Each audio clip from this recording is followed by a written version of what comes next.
Oi pessoal, oi Silvinha, oi professor. Tá vendo mesmo o senhor não escolhendo os nossos artigos para discutir em aula?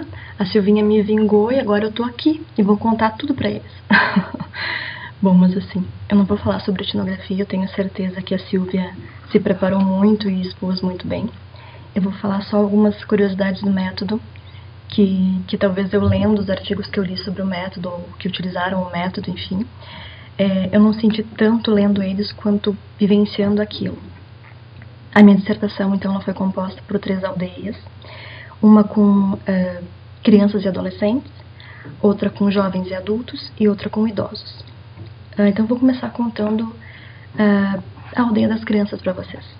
Foi no Marista, Nova Santa Marta, e essa aldeia, a curiosidade que eu trago dela é que eu tive muito medo de mudar o meu campo. Me transformou, claro, mas eu também transformei o meu campo. E eu percebi isso quando, em algumas aulas, claro, o professor com quem eu mais trabalhei, o Everton, ele era um pouco durão. E quando ele fazia uma pergunta em aula e alguém respondia certo, era o momento em que ele se soltava e dizia muito bem, parabéns.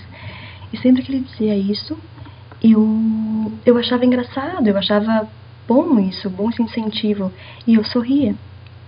E em um determinado momento da minha pesquisa, das minhas participações, eu vi que os alunos, logo depois de eles ouvirem aquele muito bom do Everton, eles me olhavam aguardando um sorriso.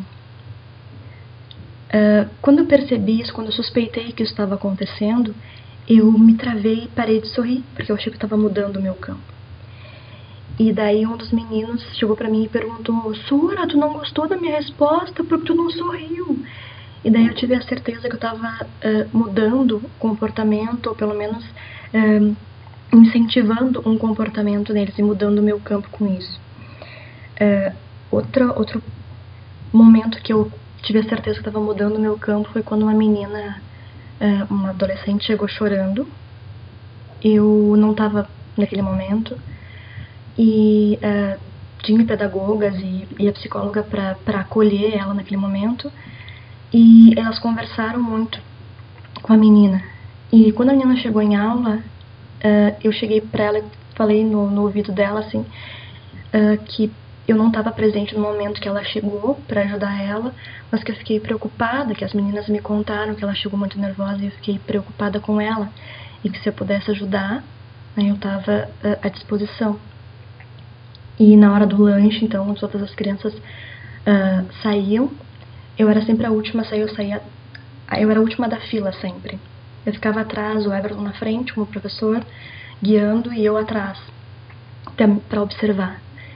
E naquele dia ela me abraçou e o Everton deixou que eu fechasse a sala, porque ele percebeu que ela queria conversar comigo. Então eu acho que naquele momento eu tive certeza absoluta que eu realmente tinha mudado o meu campo. Isso me preocupou muito, porque eu não sabia até que ponto eu poderia mudar o meu campo e até que ponto eu deveria só observar. Eu assisti só um semestre dessa aula, que era só inclusão digital. A turma continuou com inclusão digital 2, que era algo mais avançado. Aí não interessava para dissertação e eu não acompanhei.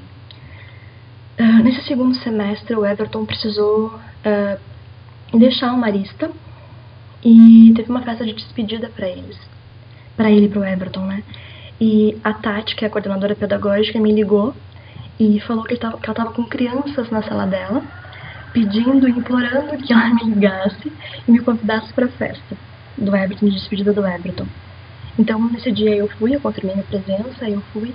E quando eu cheguei na Santa Marta, eu via de ônibus, e os meninos, as crianças, estavam me esperando em vários pontos da rua. Eu parava na esquina, elas estavam me esperando em vários pontos da rua para ver quem me encontrava antes, para me aguardar.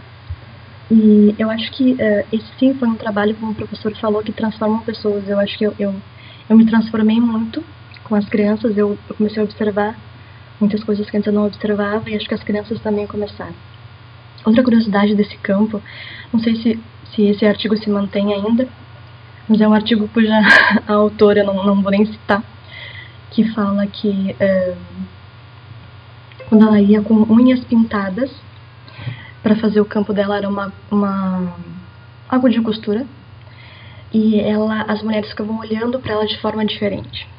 Teve um dia que eu cheguei, eu tinha ido fazer sobrancelha de meio-dia, e as meninas já não estavam mais vermelho.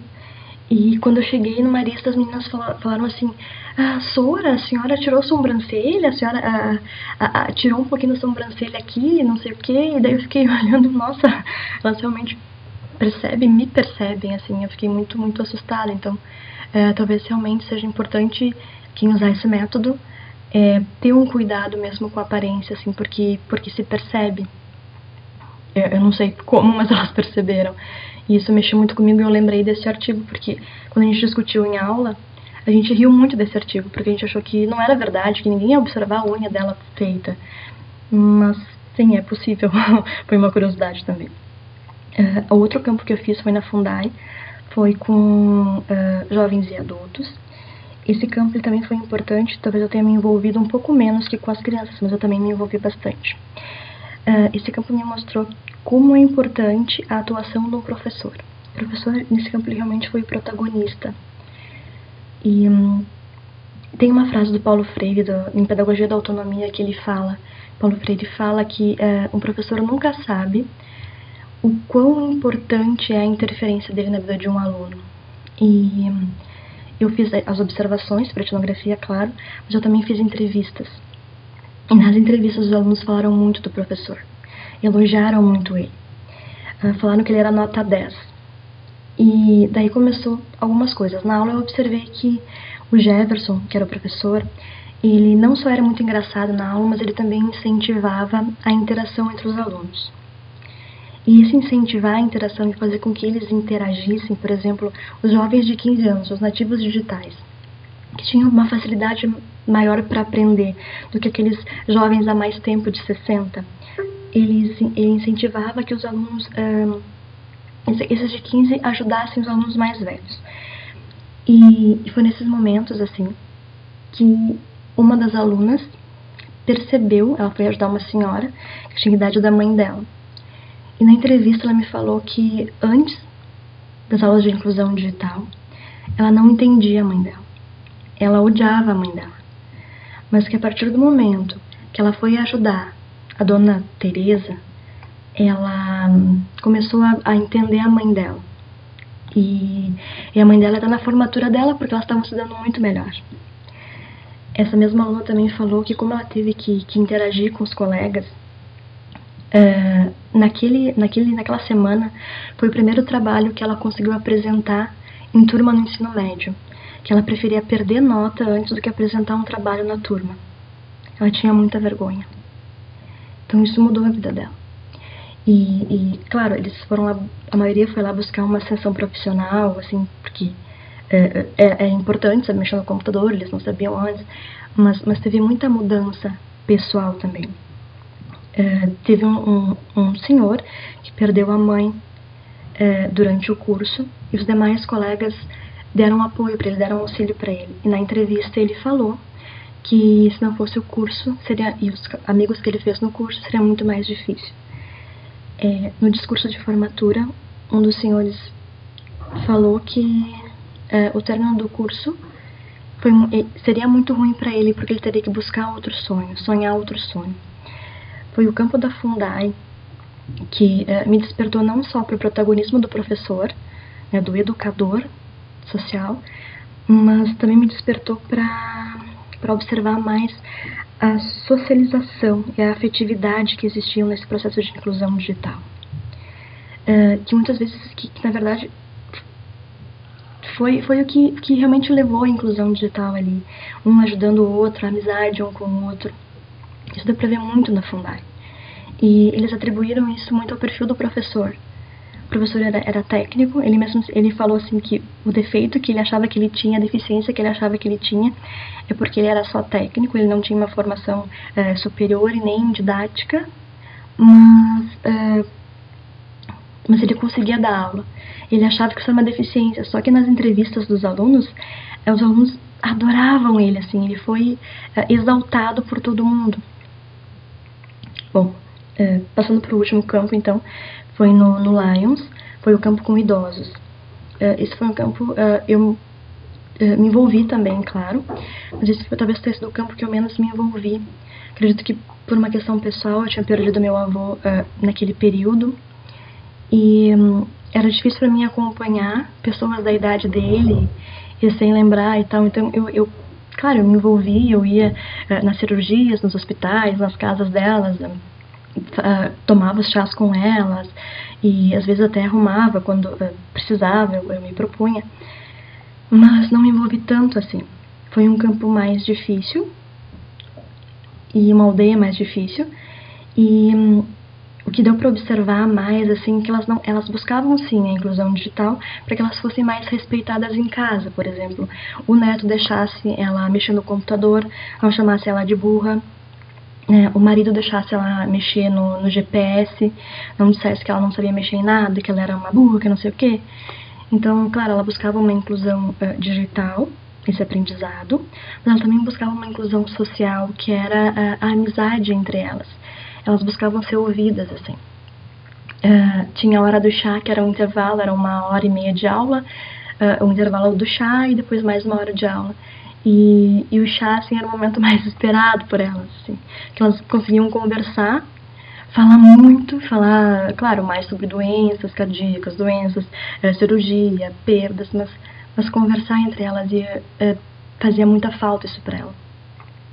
Acredito que a maior descoberta da dissertação foi que o processo de inclusão digital, ele não era um fim, ele era um meio para a inclusão social.